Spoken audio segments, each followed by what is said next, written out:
네, 안녕하세요 여러분, 박프로입니다. 자, 오늘 9월 10일 화요일이고요. 자, 유한양행 오늘도 좀 보도록 합시다.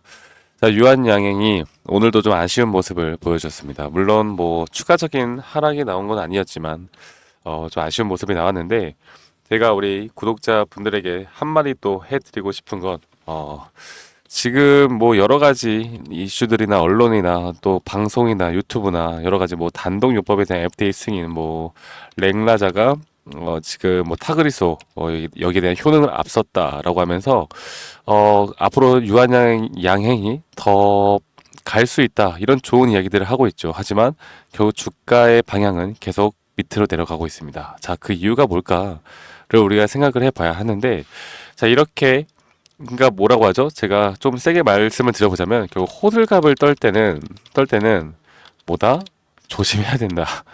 아, 항상 그렇습니다. 항상 그래요. 자, 유한양행 지금 누구나 다 너무나 좋고 FTA 승인 받은 거 누구나 다 알고 있고, 그러면 주가가 뭐 계속해서 올라갈 것이다라고 생각을 하고 있는 것 같은데, 지금 이렇게 주가의 방향이 이렇게 되다 보면요. 자, 이걸 하나 보여드려 보자면, 개인들도 이제 좀 흔들리고 있어요.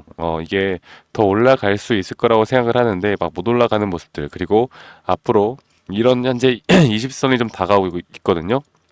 그래서 이 20선에 대해서 지금 뭐 지지를 하느냐 못하느냐 뭐 이런저런 이야기들이 많은 것 같은데, 제가 여러분들께 말씀을 드리고 싶은 건, 이제부터는 유한양의 뭐 여러 가지 재료들도 중요하고 모멘텀도 중요하고, 물론 뭐 SC 제형에 대한 앞으로 FTA 승인권도 남아 있고, 그리고 앞으로 추가적인 또 단독요법에 대한 내용들도 분명히 있고, 그리고 단독요법에 대한 건 여러분들 지금 FTA 신청도 아직 안 했어요. 여러분들 이런 것들을 좀 정확하게 좀 아셔야 됩니다. 그냥 이게 재료가 앞으로 더 빨리 튀어나오면서 주가가 막 더 올라갈 거다 이렇게 생각하는 게 아니라, 그래서 우리가 어디서 언제 어디서 매도를 해야 되는가, 타점을 어디서 잡아야 하는가, 여기에 집중을 해야 된다고요. 아시겠죠?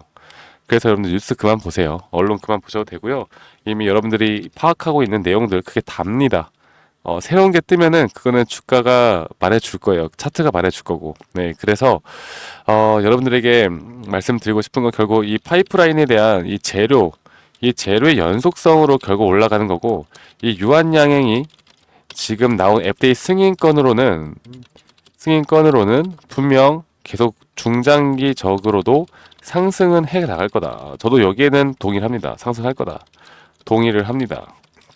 네, 주가는 더 올라갈 거예요. 자, 그런데 그럼 언제 올라갈 것이냐? 그리고 앞으로 이 상승 추세를 과연 어떤 식으로 이끌어낼 것인가에 대해서 우리가 좀 더 집중을 해봐야 되는데, 제가 어제도 말씀을 드렸었는데, 여기에 대해서 앞으로 주가가 올라가려면 이런 조정 구간이 이미 왔잖아요. 그러면 이미 여기에 대한 1차 상승 파동은 끝난 겁니다. 자, 끝난 거고, 여기에서 제가 최소 우리가 다시 한번 잡는 구간이 나온다라고 하면 이 50% 구간, 50%와 38.2 구간까지 열려 있을 수도 있다라는 걸 우리가 인지를 해야 합니다. 그러니까 내가 추가적으로 유한양행을 담고 싶어, 아니면 내가 유한양행을 새로 신규로 진입하고 싶어 라고 하시면, 아직까지 이제 추석이 다음 주인데 추석 전에 우리가 또 무리하게 할 필요도 없고요. 여기서 내려오는 흐름들을 볼 때 여기서 잡아도 충분하다라는 걸 여러분들께 말씀을 드리고 싶어요. 아시겠죠, 여러분들? 그래서 여기에 대한 타점을 우리가 알아가는 게 좋을 것 같고요. 제가 오늘 그런 말씀을 드렸어요. 생물보안법이 미국에서 하원 통과를 했고, 자, 이거 좀 보도록 할게요. 하원 통과를 했고, 여기서 찬성 306표, 반대 81표, 기권 44표로 생물보안법이 통과가 되었습니다. 자, 통과가 되었다라는 게 사실 우리 제약바이오 쪽에 호재긴 합니다. 그런데 호재긴 한데 이것 가지고 또 우리가 막 호들갑 떨 필요가 없다라는 거죠. 결국 주가가 말해주지 않아요? 지금은 오늘 또 우리나라 지수, 종합적인 시장 상황 자체가 안 좋기 때문에 이 유한양행을 FDA 승인을 했던 정말 좋은 기업 개별 종목 하나, 그리고 시장과 시황을 좀 같이 파악하면서 우리가 끌고 가야 합니다. 그리고 9월에 또 뭐가 있어요? 바로 금리 인하라는 이슈도가 있죠. 여러 가지를 좀 봐야 할 게 많은데, 제가 여러분들께 말씀을 드렸던 것처럼 이 유한양행의 주가는, 자, 알테오젠 볼게요. 알테오젠과 같은 흐름이 나올 수 있다. 지금 알테오젠이 이전에 그 로열티에 대한 부분, 그리고 머크사 키트루다에 대한 부분들이 부각을 받으면서 고점을 찍었다가 이렇게 내려오거든요.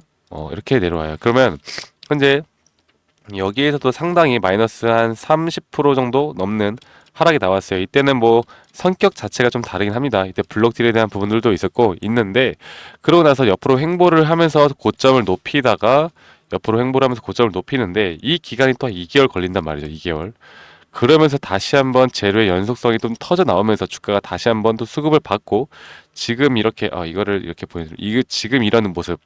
그리고 나서 이 상방 채널을 형성해 나가면서 고점을 계속 천천히 높여 나가고 있는 모습. 그리고 여러분들이 만약 이 현재 알테오젠을 들고 있다라고 하면요, 알테오젠도 이 상방 채널, 이 채널을 한번 거래량과 함께 뚫고 나서 이 조정이 올 확률이 큽니다. 그래서 우리가 앞으로 이 유한양행 같은 경우도 지금 이 구간, 여러분들이 만약에 이 고점에서 매도를 못 하신 분들이라면 다시 한번 타점을 잡고 갈 기회를 봐야 한다. 아직은 좀 매도할 때는, 이미 여기까지 왔으면 매도할 때는 지났다. 그리고 타점을 잡고 나서 여기에서 어느 정도 시간이 걸릴 수도 있는 부분을 분명히 인지를 해야 됩니다. 아시겠죠, 여러분들? 이게 뭐 여러 가지 막 언론이나 뉴스 보고 이런 게 아니라 좀 수급만 보더라도, 그리고 우리가 여기에 대해서 유한양행이 이 조정 구간이 발생할 수 있다라는 거 우리가 인지만 하더라도 충분히 대응을 하는 데 있어서 우리가 심리적으로 흔들리지 않고 끌고 갈 수 있다라고 제가 한 번 더 좀 말씀을 드리고 싶네요. 아시겠죠, 여러분들? 자, 그래서 제가 결국에 이렇게 주가가 올라가기는 올라갈 건데, 제가 왜 이렇게 말씀을 드리냐면, 뭐 진짜 그 말도 안 되는 뭐 내용들을 가지고 이야기하는 사람들이 많아서, 이게 당장 내일이라도 올라갈 것처럼 말들을 하면서 지금 또 당장 사야 할 것처럼 이야기하는 사람들이 많잖아요. 그렇죠. 그러니까 이 타점을 우리가 좀 신중하게 생각해야 된다. 다 말씀을 드리고 싶고, 욕심도 버려야 한다라고 말씀드리고 싶어요. 아시겠죠? 똑똑하게 투자하시는 분들은 이미 유한양행으로 한번 수익을 보고 나서 지금 다시 한번 자리를 보고 있습니다. 우리가 이런 식의 앞으로는 고점 신호와 눌림목 신호를 좀 알아봐야 할 것 같고요. 그리고 금리 인하에 대해서도 좀 말씀을 드리고 싶은데, 저는 이게 단기적으로 이 지지 라인을 통해서 한번 급등이 나온 다음에 또다시 한번 조정이 나올 수 있는 타이밍이 있을 수 있다 봐요. 그래서 제가 여기에 대한 중장기 시나리오 전략을 좀 짜 놓으면서 여러분들과 함께 좀 소통을 해 나갈 건데요. 제가 보고 있는 게 결국 그런 겁니다. 자, 지금 보시는 것처럼 금리 인하가 0.25bp 혹은 0.5bp 이렇게 인하를 할 것이다라는 예상치가 있는데, 지금 0.5bp에 대한 확률이 77%까지 올라갔어요. 그래서 여기에 대한 기대감, 그리고 시장은 다시 한번 이 금리 인하가 발표되고 나서 소폭의 상승세가 나타날 거라 보는데, 그런데 우리가 다시 봐야 할 건 이겁니다. 자, 금리가 예전에도 2000년대 6.5포인트에서 2004년도 이렇게 1.25%, 2006년도에도 마찬가지로 이렇게 인하를 점진적으로 약 4년 혹은 2년에 걸쳐서 하는데, 이때마다 주가가 어떻게 되었느냐? 이렇게 하락이 나옵니다. 그 이유가 뭘까요? 금리 인하는 여러분들, 우리가 우리가 아플 때 약을 먹잖아요. 그렇죠? 아플 때. 그러면 약을 먹자마자 우리 건강이 좋아집니까? 아니죠. 계속 약을 좀 처방받고 먹으면서 쉬면서 건강이 좋아지는 것처럼, 경제라는 것도 이 금리 인하라는 처방을 받고 나서 바로 좋아지는 게 아니란 말이죠. 막 규제도 풀고 대출도 풀고 돈도 풀고 하면서 이 금리 인하가 안정화가 되어가고 저금리 상태로 안정화가 되어갈 때, 그때부터 자산 시장이 올라간다는 겁니다. 그만큼 거기에 대한 앞으로의 충격 이슈도 우리가 인지를 해야 되고, 여러분들 우리가 볼 게 한두 가지가 아니라는 거, 그냥 단순히 뭐 단독요법이 FDA 된다, 뭐가 된다, 이런 것만 볼 게 아니라는 겁니다. 아시겠죠, 여러분들? 제가 그래서 우리 구독자 분들과 계속 이런 커뮤니티에서 소통을 해 나가면서 앞으로 나오는 이 단기 눌림목 자리에 대한 매수 타점들과, 그리고 단기적으로 나올 수 있는 고점 신호에 대한 부분들을 계속 추적해 나가면서 여러분들과 함께 계속 이런 정보들을 공유해 드리려고 합니다. 아시겠죠, 여러분들? 그래서 저와 좀 함께 하고 싶다라고 하시면 010-2011-9671로 저에게 유한이라고 문자 한 통 남기시면 되시겠고요. 실시간 타점, 시황 브리핑, 그리고 이 커뮤니티에 오실 수 있는 링크까지도 제가 안내해 드리도록 하겠습니다. 물론 제가 문자로도 제공해 드리니까 걱정하지 마시고, 여러분들이 저에게 해줄 건 바로 구독과 좋아요만. 여러분들 이거 돈 드는 거 아니잖아요. 버튼 한 번씩만 꼭 눌러주시면 감사하겠습니다. 구독, 좋아요 한 번씩만 눌러주시고, 유한이라고 저에게 문자 한 통만 남기시면 되시겠고, 제가 여러분들께 한 가지 말씀을 드리고 싶은 건 그런 거예요. 결국에 유한양행을 여러분들 투자를 하던, 아니면 내가 뭐 삼성전자를 투자를 하던, 아니면 내가 현대차를 투자를 하던, 아니면 내가 잡주를 투자를 하던, 여러분들 뭐 대형주, 우량주라고 해서 내가 무조건 수익이 나는 것도 아니고 내가 잡주를 투자를 했다고 해서 무조건 실패하는 게 아니잖아요. 그렇죠? 내가 결국 잡주에서 타점을 잘 잡았다라고 하면 수익이 크게 나는 겁니다. 그리고 삼성전자를 내가 투자를 했다라고 해서 자, 4년 전에 이 9만 원에 들어가셨던 분들 지금 4년 동안 어떤 수익도 없고 매일 지금 4년 동안 손실이에요.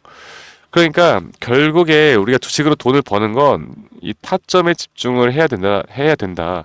아무리 FDA 승인이 나왔던 뭘 했던 좋은 내용들이 나오던 이렇게 올라가는 추세에 우리가 타는 것보다 확실하게 우리가 원하는 타점이 나오기만을 기다렸다가 다 잡는 게 좋다. 그렇기 때문에 유한양행에 대한 타점이 이제 곧 나올 것 같습니다. 아시겠죠, 여러분들? 좀 더 기다리세요. 우리가 기관과 외국인을 이길 수 있는 방법은 뭐다? 기다림과 관망이다. 이 기관과 외국인, 그 큰 손 세력들은 계속해서 이런 포트폴리오를 계속 만지작 거리면서 이렇게 매수와 매도를 해 나갈 수밖에 없기 때문에 우리는 얘들이 그렇게 해 나갈 수 있는 흐름들을 이 의도적으로 주가를 또 흘러내리게 만드는 이런 것들을 우리가 이용을 하자고요. 아시겠죠? 여러분들 주가가 내려간다고 그냥 야 왜 내려가 또 이거 망했네 이렇게 생각하지 말고 앞으로 정확하게 시장 파악을 하면서 우리가 유한양행을 끌고 갈 수 있다라고 하면 저는 좀 더 좋은 결과를 우리가 만들어낼 수 있다고 생각합니다. 아시겠죠, 여러분들? 자, 이렇게 보시면 되시겠고, 여러분들 지금 가을이 왔는데, 어, 날씨가 덥더라고요. 이번 주 추석 전까지 날씨가 계속 덥다고 해요. 여러분들 다들 더위 조심하시고, 가을에는 다들 더 좋은 일만 있기를 바라겠고, 저는 다음에 더 좋은 영상으로 인사드리도록 하겠습니다. 감사합니다. 박프로였습니다.